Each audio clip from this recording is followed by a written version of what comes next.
Balisang lalaking inabutan ng routine traffic stop sa Florida, USA, kontrolado nga ba ng masamang elemento? Tila kinokontrol ng kakaibang elemento ang katawan ng lalaking sakay ng pinahihintong sasakyan sa Florida, USA para magsagawa ng routine traffic stop. Kung ano ito, alamin! Sa isang video na nagmula sa Volusia's County Sheriff's Office, makikita ang isang lalaking nakaupo sa passenger seat ng sasakyang pinahinto sa gilid ng kalsada.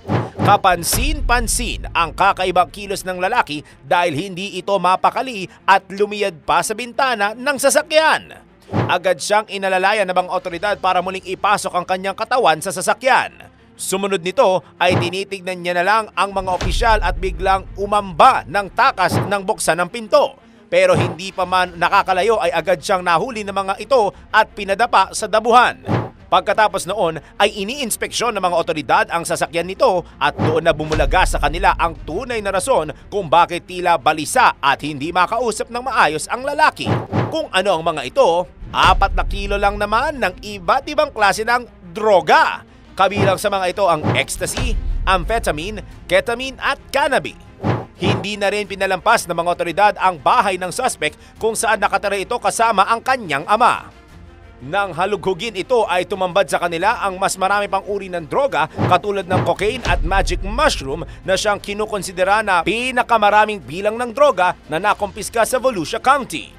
Bukod pa sa mga iligal na droga ay mayroon ding nadiskubring baril sa bahay nito at ang isa ay nakaw pa. Hinuli ang suspect na si Carrie Thomas Crownover na pinatawan ng patong-patong na kaso kasama ang kanyang ama at ang kasama nitong driver sa sasakyan. Ikaw, anong masasabi mo sa biglaang nadiskubring krimen na ito? DWIZ Research Report. Report.